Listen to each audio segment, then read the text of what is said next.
Hello and welcome to the training on being a professional on video calls. I wanted to make this for the community because I wanted you guys to be amazing at video calls. If you're new, you don't have a lot of experience, you don't have a lot of confidence, and you're not used to being good at technology, I want to give you a framework of how to jump into these calls, being confident, come across as a professional, be respectful to the other party, and not be nervous and absolutely smash these calls. So they're made for people that are in the property industry, speaking to individuals like investors, property hosts, landlords for doing rent-to-rents. Perhaps you're speaking to letting agents. Perhaps you're having calls, booking and coaching calls with your mentor, something like that. You're after joint venture partners, or you're asking somebody for money. I'm going to give you my 15 rules, the framework here of coming across as a professional. I have made it nice and simple because the rules here, if you follow them, you will come across respectful and professional.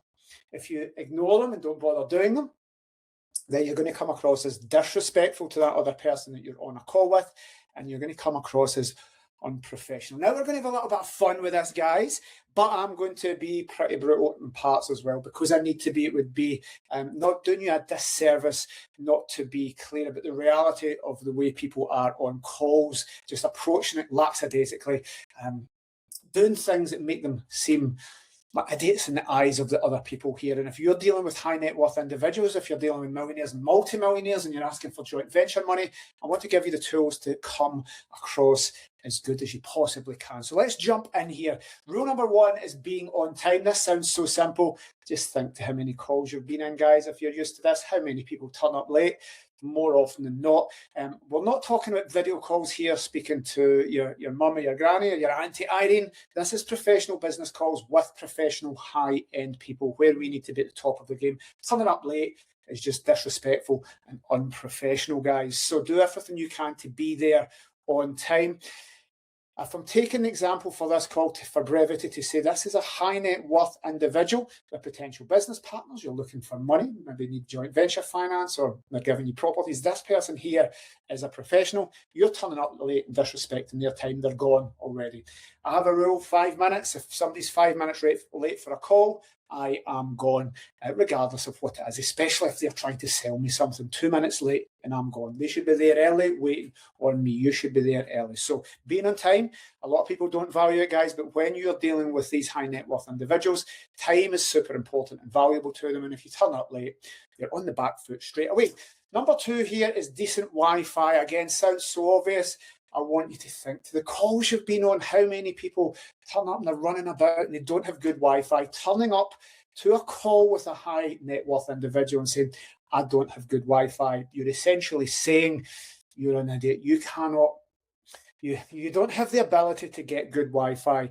They don't comprehend that. People that are professionals can't comprehend this day and age, as I record this, that people can't get good Wi-Fi. It's not a thing. It's an excuse.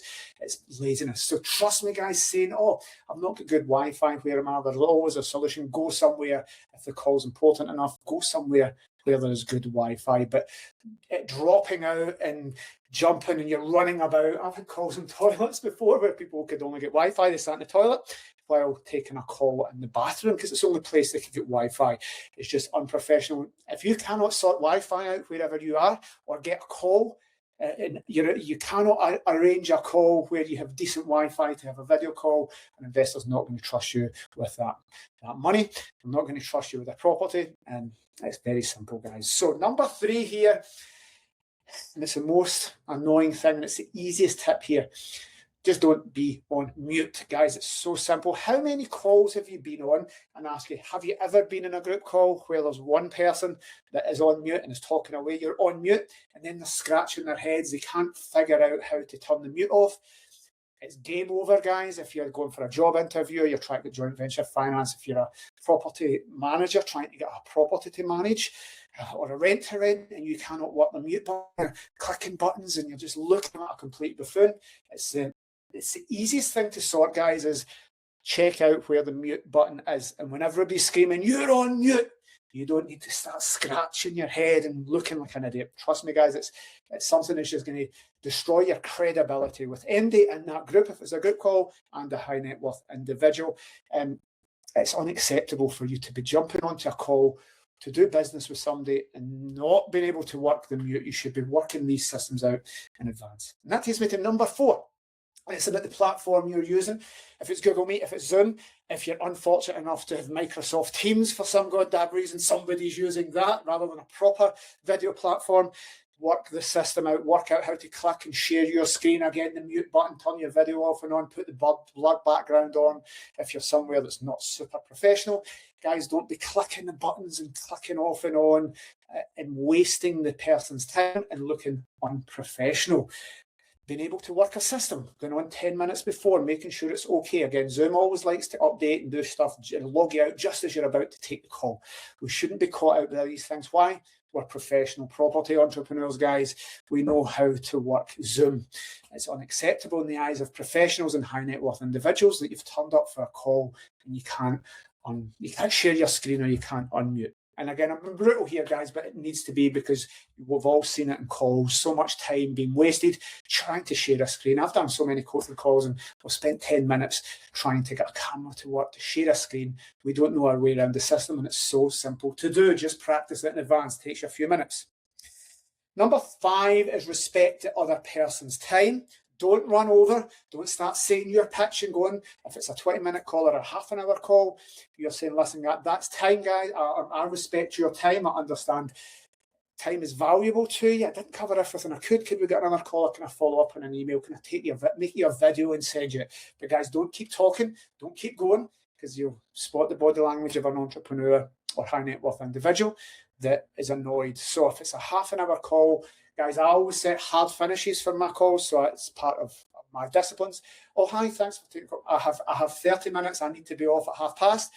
I'm going to leave at past. Please don't see that as an insult or me being rude, but I'm back to back with calls. I'm going to set an alarm for 25 minutes because I am 100% bouncing at past. So I don't let calls run over for me because my diary's back to back. Please don't disrespect the other person by trying to cram stuff in. Now, if you say, I'm going to respect your time, Mr. High Net Worth Individual, Mr. Joint Venture Partner, and we're closing, I'll follow up. They say, no, it's okay. I'd love to hear more. Well, that's an invitation to do that. But don't disrespect them and talk over and keep going and going and going because you're going to lose that deal. It's disrespectful and it's unprofessional. Number 6 is have a good background. Now, this isn't a video call. This would be acceptable enough because I've blurred it. If I'm doing any high-level video call, I'm doing it at the office because I have a recording studio and a podcast studio, so that's different for me. But I'm making marketing videos. I'm going out to the world. I'm trying to display a certain level of professionalism. I'm not going to do it with clothes hanging in the background. And guys, I know that's my house and I don't have an office, don't have all those things. Guys, it's a high net worth individual, a successful professional can't comprehend that you don't have one space in your house. You don't have a blank wall. You don't have a sheet you can hang over. You can't blur your screen. They can't comprehend that you are unaware that you've got a messy bed in the background. There's shit everywhere, that it looks a mess, that it's distracting. So a good background, and again, a good background meaning that you're not the sun behind you, you're not silhouetted, they can't see your face, you're not angling the screen up like that, so they just see your chin, or you're not close in like that, because I see so many calls where people are like that, or like that. So that's nice and easy. That is a simple one. But guys, think back to how many calls you've been on where you're just looking at somebody's chin like that. Don't be that person. So a nice good background, not in shadow, nice frame, nice and easy to see, because that's why we take calls, guys, rather than voice notes and voice calls, because we can look at each other, we can see how each other are, we build a deeper connection. Don't waste it by showing them your chin or being silhouetted with the sun in the background. Number 7 here is no interruptions. If you're trying to get money off people or structure a deal, don't just say, I need to go and get the Amazon guy. Oh, there's my kid. Oh, the dog's barking. Now, I record this at home just because I did it in the treadmill earlier today and it shook the camera, so I'm re-recording it. But I did it with a nice background. I'm at home and I've got 3 rescue dogs. If the Amazon guy turns up, or the postman, or somebody parks a van outside, those 3 rescue dogs will go nuts. So when I'm doing it, it's not here. I have a poster on the door.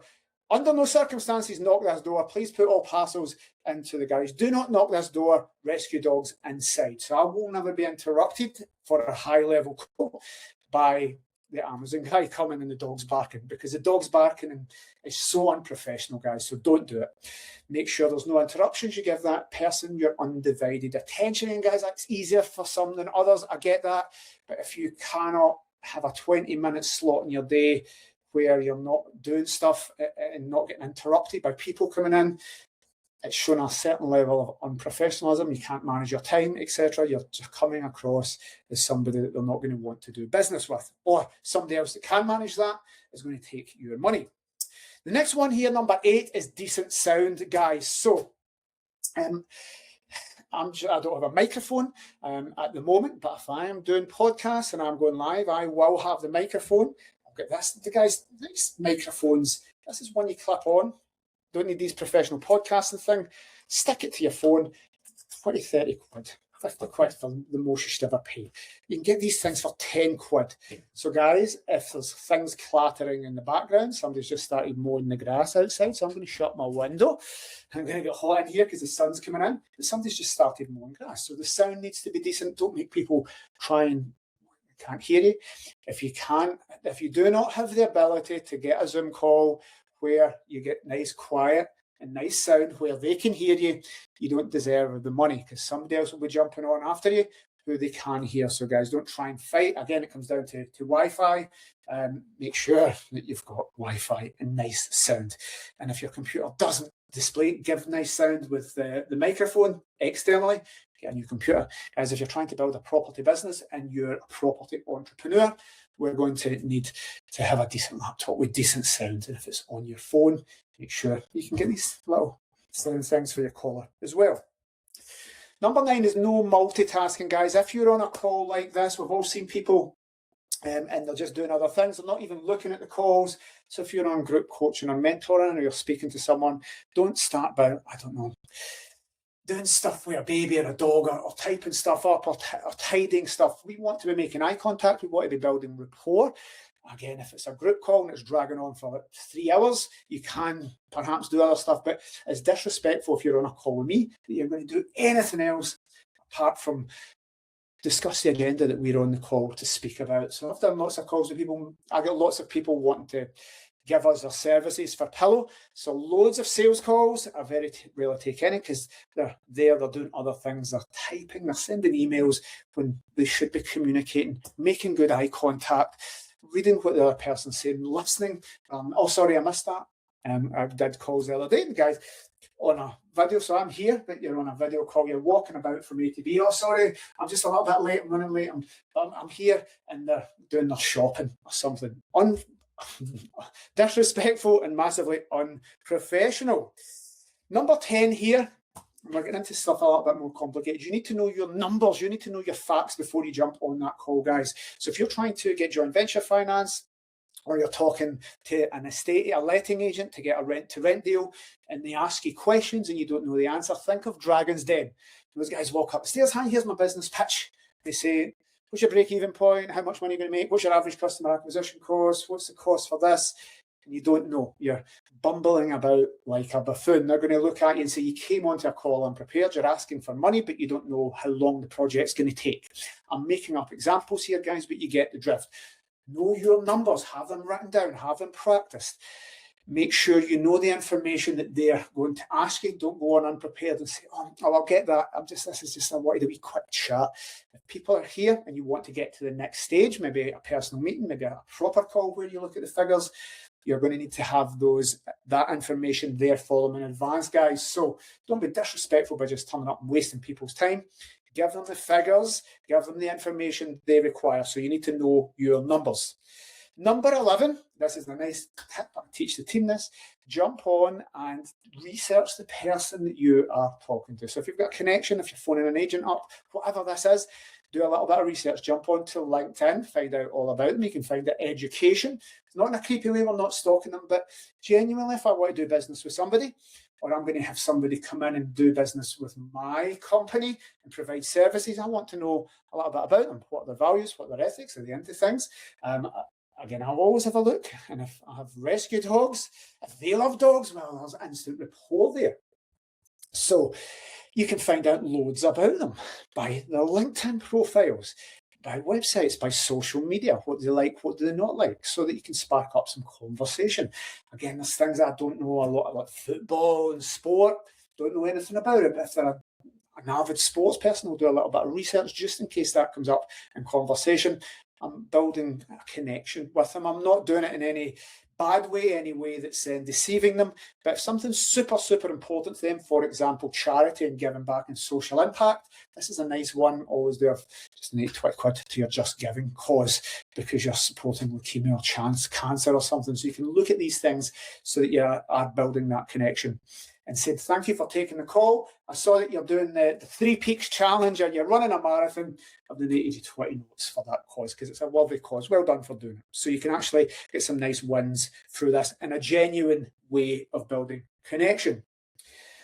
Number 12 is read their body language. This is much easier to do in networking in real life. You go to a networking group, you'll see 3 people together. Their feet should be pointing into each other in that kind of triangle. But if somebody's feet are pointing away and they're chatting to somebody, so if somebody's like us chatting away and they're interested, oh yeah, oh tell me more, oh great, oh. But if they're like this and their body language is turned away and they're like us, looking at their watch, that's very clear. Not easy to look at online because we've got limited frames, but it is subtle and you can look at it. If they're there and they're looking at their watch, they might, okay, and they're getting tense and agitated, crossing their arms, no, they're shaking their head. Read that body language. Move on. Don't keep talking if they're just not interested, guys. So read their body language and react appropriately. But we need to look at this. And sometimes when we're talking, and we're getting into expert level video calls here, when we're thinking a little bit more higher level, well, we sometimes get caught up in being a little bit scared or nervous because, again, guys, it's easy for me. I've done tens of thousands of video calls. If you're new to this and you're an employee jumping into the world of entrepreneurship and you're asking for people for money and you're nervous and you're new, I understand these tips are, as we get into the end ones, a little bit harder to do. So when we talk, we get caught up in our own self, we get caught up in what we're going to say and trying to find our numbers, trying to be professional, and we don't observe. Too busy talking, not enough listening. So we're coming to the end, guys. We are number 13 is do some practice on this, do some role play. So for the Pillow Partners team, for us, it's about handling objections, answering questions. We would get them to pair off and do it. We would do it in person. They say, one person's going to be that aggressive, horrible property owner that's not going to give us a property. Another person's to handle objections. It could be a landlord. It could be a letting agent that doesn't want to do lets and they hate this and they're never going to give you the property for Airbnb. It could be something like that, and you're just working through these scenarios or grabbing a mirror and practicing it there, saying, oh, just to let you know, return on investments, this is going to be a 6-month project and I love it, and whatever we're doing. So you can practice all of this, guys. So practice role play, jump into others in the community. That is a beautiful thing. Find somebody similar and say, hi, do you want to jump on a call and practice this? I'm going to give my pitch for my investment to you and you can be the investor, and then we'll swap. The more you practice, guys, the better you're going to become at this. Number 14, we're coming to the end, is collect everything that's said on the call, the no's, the objections, the things you didn't feel comfortable with, the things you thought you delivered well, the things you smashed, write them down, and then you can practice the things that you're not good at so that you have a list of things that you're comfortable with, and that list of things that you don't know, you get flustered about, and all the objections start to disappear, and you go to the, I can handle this list. So taking questions that you didn't expect, then you can practice that and go back to the previous step and practice those questions. And you can adjust. You can do it again much, much better. As I said earlier, I did this while I was on the treadmill because I wanted to get some steps in. It was a professional background, professional audio. But actually, when I was on the treadmill, the camera was shaking about that. So I watched that back and thought, I don't want to do that. I don't want to make a training video for you guys where I'm rattling about. It's not a call. It's kind of free training for the community, but I still wanted to come across a little bit better than I did. So I implemented that. Number 15, and the book is in the office, but Jordan Belfort, The Wolf of Wall Street, if you've seen that film, Jordan Belfort, the Leonardo DiCaprio's real person it was based on, talks about the straight line selling system, how he built that business, but it's certain things he talks about coming across sharp as attack. So think of those Dragon's Den pitches of the people that walk in, they're prepared, they're confident, they can articulate, they answer questions succinctly, they don't rattle on. Think of the best Dragon's Den pitches you've heard versus the worst. They don't come across as sharp as attack. They don't come across as professional. They don't come across as competent. And you think, oh, I'm never going to invest in that. You want to be in the position where if you are looking for something to build partnerships, get money, whatever, get a rent to rent, that's the type of person I want to do business with. Coming across sharp as attack. And I don't have the book, I'll maybe put it in the links, but The Way of the Wolf is the book you want to read on this. Being able to articulate the answers, being short to the concise, to the point, being respectful and being well prepared for all of these calls, guys. So final point is being sharp as attack so that when that person comes off the call, you think, well, I want to do business with that person. I want to know more about that person. I actually like and trust them based on that call. Now, we've spent 20 minutes together.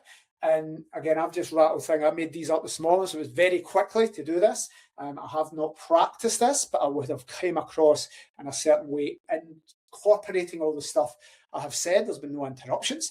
There's a reasonable background, and again, it would be better if I was in a high-level call. But this is 20 minutes where I've came across as sharp as I can, speaking one way. But it's not me fumbling about saying, oh, guys, oh no, the Wi-Fi's bad, so I'm trying to deliver training here and dropping the laptop and trying to click buttons and the phone going and the door opening and all of these things. If I had started like that in the first 2 minutes, you would say, who's this guy to give me advice? I'm certainly not going to trust him. I'm not going to take his advice and go and implement this. But you'd come across sharp as attack, and that is the final point. It's the final thing in all of these, bringing it all together, guys. So good luck. Thank you very much for watching to the end. I appreciate it. The more you do it, the better you will be at it. And just keep practicing role-playing with other people in the community and keep handling those